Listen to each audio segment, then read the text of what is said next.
शादी का पहला दिन या फिर एक नई ज़िंदगी का पहला इम्तिहान। एक दरवाजे के पार वो लोग जो मेरे नहीं और अब पराए भी नहीं। हर घर की दीवारों में राज होते हैं और तकरीबन हर बहू उन राजों में से एक राज बन के रह जाती है। वीडियो शुरू करने से पहले मेरी एक दुआ है कि हर बेटी का नसीब अल्लाह पाक इतना अच्छा करे कि कोई गम भी उसके करीब से ना गुजरे, और ससुराल वालों को खुदा ऐसी हदायत दे कि वो किसी की बेटी को तकलीफ देने से पहले अपनी बेटियों के बारे में सोचें, क्योंकि इंसान जो बोता है वही काटता है। Okay, let's start. सबसे पहले शादी वाले दिन आपने कोशिश करनी है कि रात को शावर लेके सोएं। आजकल चूंकि रात की शादियों का ट्रेंड है और सोते सोते वैसे ही फजर हो जाती है, और अगर आपकी बारात का टाइम दोपहर का था तो फिर तो बहुत आइडियल सिचुएशन है। आप रात को टाइम पे सो सकती हैं और उसके बाद इजीली फजर के लिए उठ सकती हैं और फजर से पहले शावर ले सकती हैं। लेकिन अगर ऐसा पॉसिबल नहीं है तो रात को शावर लेके सोएं। अभी भी कुछ लोगों में और कुछ घरों में ये जहालत भरी हुई है कि वो सुबह सुबह ही हस्बैंड वाइफ का दरवाज़ा तोड़ना शुरू कर देती हैं और उनको उनकी ड्यू प्राइवेसी देती ही नहीं है। अव्वल तो ऐसा बिल्कुल ना किया करें। नई आने वाली दुल्हन को इतना टाइम ज़रूर दिया करें कि वो अपने आप को कंफर्टेबली रेडी कर सके और फिर वो रूम से बाहर आए, क्योंकि कोई भी लड़की इतनी स्टूपिड नहीं होती कि वो उस दिन टाइम से उठे ना। हाँ, ये अलहदा बात है कि उसे सारी रात नींद ना आई हो, क्योंकि वो पहली दफ़ा माँ बाप का घर छोड़ के आई होती है।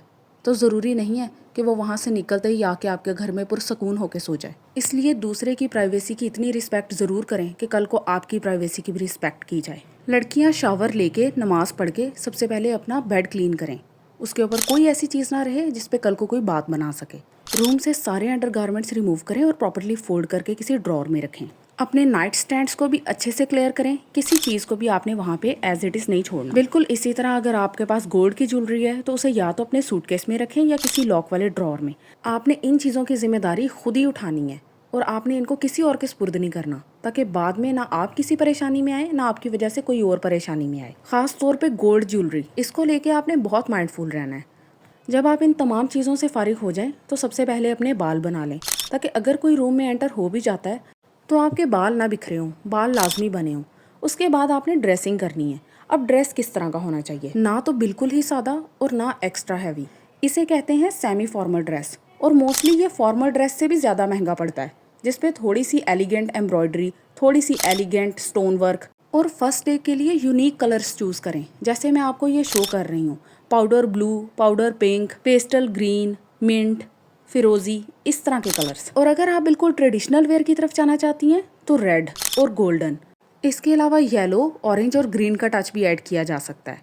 इस तरह के कलर कॉम्बिनेशन में आपने एक बात का लाजमी ख्याल रखना है कि आपका ड्रेस बहुत ज़्यादा स्टोन वर्क और एम्ब्रॉयडरी से भरा हुआ ना हो, जैसे कि ये सैंपल। एक्स्ट्रा हैवी ज्वेलरी बिल्कुल वेयर नहीं करनी, और ना ही ऐसा कलर कॉम्बिनेशन जो टोटली डल हो और आप उसमें अपनी उम्र से ज़्यादा नज़र आना शुरू हो जाएं, उसको टोटली अवॉइड करना है।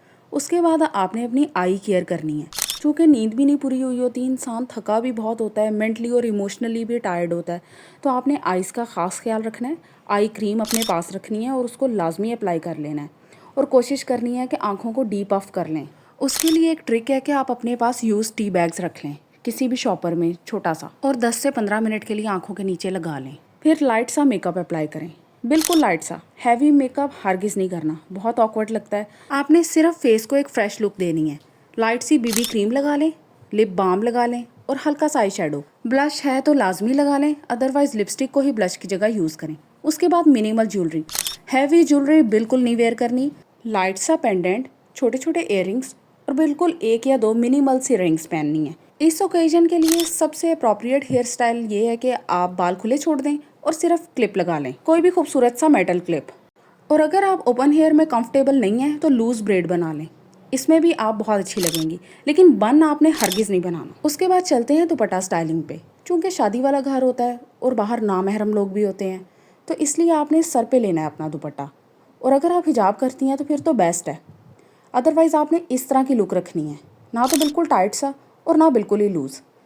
हाँ, सबसे ज़रूरी चीज़, चूँकि इस वक्त पे इंसान बहुत ज़्यादा इमोशनली टायर्ड होता है, बहुत ज़्यादा चीज़ें जहन में चल रही होती हैं, तो रिलैक्स रहना है।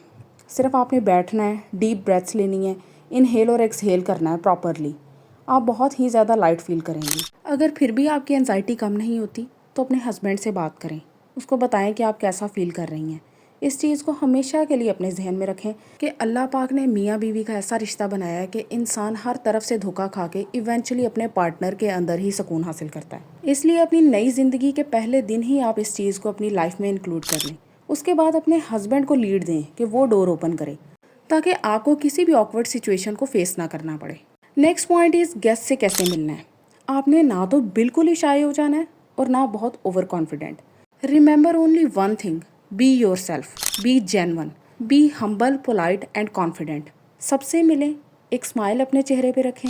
अगर बड़े मौजूद हैं तो एहतरामन उनसे खाने पीने का पूछ लें, कोई चाय पानी सर्व करने की तरफ देख लें। पहले दिन दुल्हन से कोई भी काम नहीं करवाता, लेकिन आपने रिस्पेक्टफुली पूछना ज़रूर है। ऑकवर्ड एनवायरनमेंट हरगिज़ क्रिएट नहीं करना, ये बहुत ज़्यादा अजीब लगता है। उस जगह पे घुलने मिलने की कोशिश करें और हद से ज़्यादा भी नहीं घुल मिल जाना कि आप सबके साथ हंस हंस के बातें कर रही हैं, हाथ पे हाथ मार रही हैं। ये काम नहीं करना। और बड़ों से प्यार भी लेना है सर पे। ओके, बैठने का अंदाज़ कैसा होना चाहिए? हम्बली लेग्स ज्वाइन करके, हाथ आपकी झोली में हो, सर आपका उठा हुआ हो, सबसे आई कांटेक्ट आपका मेंटेन हो, आपके फेस पे एक जेन्युइन स्माइल हो और आपकी पर्सनैलिटी में कॉन्फिडेंस एक्सूड हो रहा हो, जैसे कि आपको पिक्चर्स में शो हो रहा है। एग्जैक्ट इसी तरीके से, ना इससे ज़्यादा ना इससे कम। कमर को हद से ज़्यादा अकड़ा के, सीना बाहर निकाल के, ये चीज़ें तो इस्लाम में जायज़ ही नहीं है औरत के लिए। तो जैसा कि आपको पिक्चर्स में शो हो रहा है, आपने वैसे ही बैठना है। लेग्स को बिल्कुल क्रॉस नहीं करना, जैसे कि इस पिक्चर में आपको नज़र आ रहा है, और ना तो बिल्कुल ही ढीला होके सर को झुका के जैसे आपसे कोई गुनाह हो गया है, आपने ऐसा नहीं बैठना। ये काम तो बहुत सारी लड़कियां करती हैं। जब आपसे कोई बात करे तो आपने पोलाइटली, कंसाइज और टू द पॉइंट जवाब दे देना है। बात को ज़्यादा लंबा करने की कोशिश नहीं करनी, क्योंकि ये आपका पहला दिन होता है और आपको आइडिया नहीं होता दूसरे की इंटेंशंस का। और हाँ, किसी की बात बुरी लगे तो वक्ती तौर पे उसे पी जाएं। किसी को जाहिर ना होने दें कि आपको किसी की बात बुरी लगी है। अपना वक़्त गुजार जाएं। ये गलती हरगिज़ ना करें। 100 में से 90 लड़कियों के साथ ऐसा होता है कि उन्हें किसी ना किसी की बात बुरी लगी होती है, लेकिन उस टाइम उस चीज़ का रिएक्शन ना देने में आपकी भलाई है। और रात के बारे में अगर कोई आपसे बात करे तब तो आपने बिल्कुल उसे पोलाइटली टाल देना है। लास्टली, जिस चीज़ का आपने सबसे ज़्यादा ख्याल रखना है, हस्बैंड वाइफ सब लोगों के सामने अफेक्शन डिस्प्ले हरगिज़ ना करें। बहुत बुरा लगता है। इस चीज़ की वजह से आपको 101 बातें सुनना पड़ सकती हैं, और ये वैसे भी बहुत बुरा लगता है किसी भी सेटिंग में। जो भी आपका ताल्लुक है उसको अपने कमरे की हद तक रखें। सब लोगों के सामने ऐसी किसी भी हरकत से आपने परहेज़ करना है। Be respectful to each other. एक प्रॉपर लिमिट और बाउंड्री सेट करें और उसी के अंदर रहें, और यही खूबसूरत लगता है। अदरवाइज़ आजकल के जो लड़के लड़कियां हैं वो बहुत ज़्यादा इस चीज़ को इग्नोर कर रहे हैं। उन्हें ऐसा लगता है कि पब्लिक डिस्प्ले ऑफ अफेक्शन उन्हें लोगों की नज़र में बहुत ज़्यादा कूल बना देगा, जबकि ऐसा हरगिज़ नहीं। It looks very vulgar and insulting. तो अगर वीडियो पसंद आई हो तो चैनल को लाजमी सब्सक्राइब करें, नोटिफिकेशन बेल को प्रेस किया करें। इससे आप मेरी एक भी वीडियो मिस नहीं करेंगे। Thank you.